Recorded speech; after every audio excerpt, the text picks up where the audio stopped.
आवास योजना के संबंध में लाभार्थी की अपनी व्यथा है और अधिकारी की अपनी व्यथा है।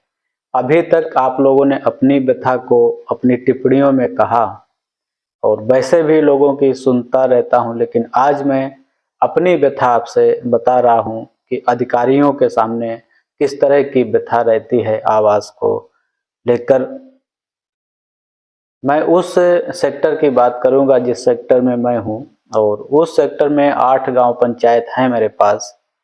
वित्तीय वर्ष 2022-23 में वहां पे 102 प्रधानमंत्री आवास योजना के तहत आवास दिए गए थे और 12 मुख्यमंत्री आवास योजना के तहत आवास दिए गए थे। उन आवासों में अभी तक 9 आवास ऐसे पड़े हुए हैं जिन पे छत नहीं पड़ी है।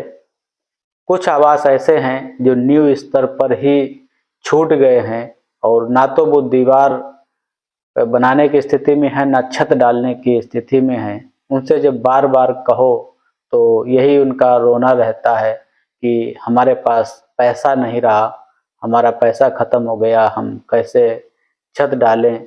या उनके लड़के या बाहर मजदूरी करने गए हैं तो वो पैसा लेके आएंगे तब हम छत डालेंगे, या जब हमारी फसल तैयार होगी तब हम छत डालेंगे।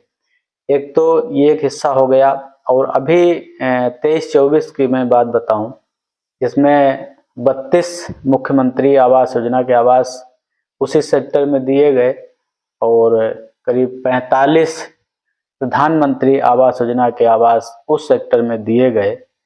तो प्रधानमंत्री आवास योजना में भी अभी कुछ ऐसे लोग हैं जिनको दूसरी किस्त नहीं मिल पाई, इसलिए कि उन्होंने अपने आवास का निर्माण कार्य ही नहीं शुरू किया। और मुख्यमंत्री आवास योजना के 4 लाभार्थी ऐसे हैं 32 में जिन्होंने अपना काम ही नहीं शुरू किया। वो ये लिए बैठे हैं कि उनके लड़के बाहर काम करने गए, जब वो लौट के आएंगे तब वो आवास को शुरू कराएंगे। और कुछ ऐसे हैं जिन्हें दूसरी किस्त भी मिल गई लेकिन उन्हें छत नहीं पड़ी। नियम ये है कि प्रथम किस्त मिलने के बाद दूसरी किस्त मिलती है और दूसरी किस्त जब मिल जाती है तब ये मान लिया जाता है कि लाभार्थी अपना जो छत है, लेंटर है, वो डलवा लेगा।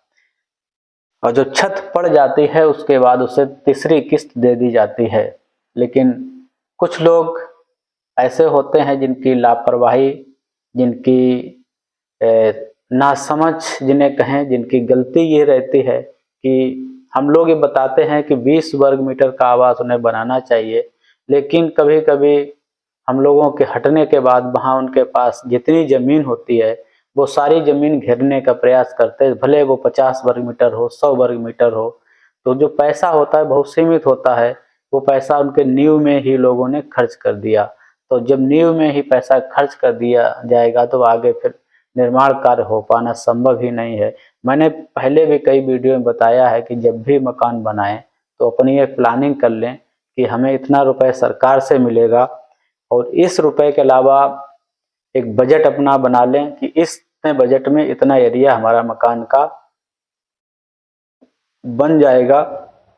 लोगों से हिसाब किताब लगवा लें, लेकिन लोग कोई भी हिसाब किताब नहीं लगाते, कोई बजट नहीं लगाते, पैसा भी उनके पास में नहीं होता। जो सरकारी पैसा मिला होता उसी से नींव भर के छोड़ देते हैं। और उसकी समीक्षा जब हम लोगों से बार बार होती रहती है तो बड़ा कष्ट होता है ये बताने में कि फला फला के आवास अधूरे पड़े हैं, उनके घर बार बार हम लोगों को जाना पड़ता है कि अपनी छत डलवा लो। जब उनसे ये कहो कि नोटिस जारी करवाएंगे, तुमसे पैसा वसूलवा लेंगे, तो यही जवाब होता है कि हाँ ठीक है वसूलवा लेना। अगर पैसा देंगे भी वो कहाँ से, पैसा उनके पास होता तो मकान बना लेते।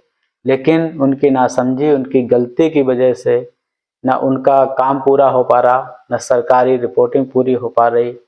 अधिकारियों पर, कर्मचारियों पर बराबर दबाव बना रहता है कि ये 4 आवास अधूरे क्यों पड़े हैं। इसकी पता इसलिए लगा रहता है कि जब प्रथम जियो टैग होती है, द्वितीय जियो टैग होती है, तृतीय जियो टैग होती है।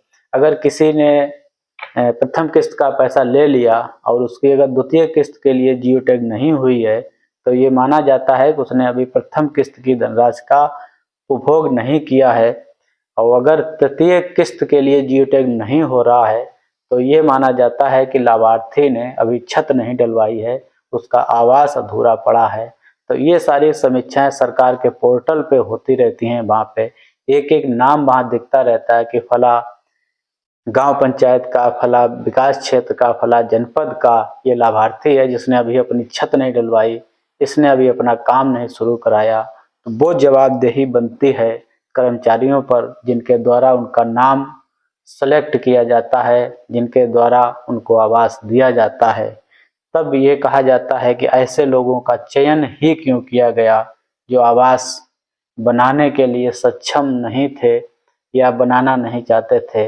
लेकिन जब आवास देने की प्रक्रिया शुरू होती है तब लोग बहुत सारी मिन्नतें करते हैं। लोग बताते भी हैं कि फला व्यक्ति इस कैटेगरी का है, वो आवास नहीं बनवाएगा, लेकिन फिर भी ये फैसला लेना पड़ता है कि चलो गरीब व्यक्ति है, उसको मिल जाएगा तो ये बेहतर होगा। कुछ लोग ऐसे हैं जो एक दो शराबी मिल जाते हैं, आवास का पैसा निकलवा लिया पत्नियों से और शराब पी गए। एक विकलांग व्यक्ति है जो प्रथम किस्त का पैसा निकाल के ही भाग गया, आज उसको ढूंढना पड़ रहा कि आखिर कहाँ गया। जो नंबर उसका था वो भी बंद है, कोई संपर्क नहीं हो पा रहा। तो ये व्यथा अधिकारियों की, कर्मचारियों की है।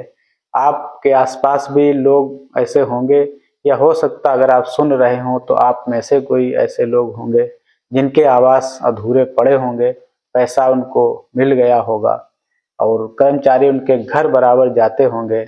बहाना उनका वही कि हमारे पास पैसा नहीं रहा, लेकिन ये नहीं बताते कि वो हमने गलतियां कौन सी की हैं। सरकार का जो एक मानक होता है, मानक के हिसाब से हमें निर्माण कार्य कराना चाहिए था, लेकिन मानक के बाहर निर्माण कार्य कराया। जो गांव के राज मिस्त्री होते हैं उनकी बातों में आ गए, जो मोहल्ले के लोग होते हैं उनकी बातों में आ गए। हमें सामान्य जमीन से 1 से 1.25 फीट ही ऊंचाई रखनी होती है डीपीसी की, लेकिन गांव में लोग 1.5 मीटर 2-2 मीटर तक की ऊंचाई कर लेते हैं। जो भी पैसा होता है वो सारा का सारा नींव में लगा देते हैं। तो ऐसे में निर्माण कार्य कैसे होगा, ये आप भी समझिए और टिप्पणी में बताइए किसकी गलती है। और हमारे चैनल को सब्सक्राइब कर लीजिएगा अगर आप नए हैं।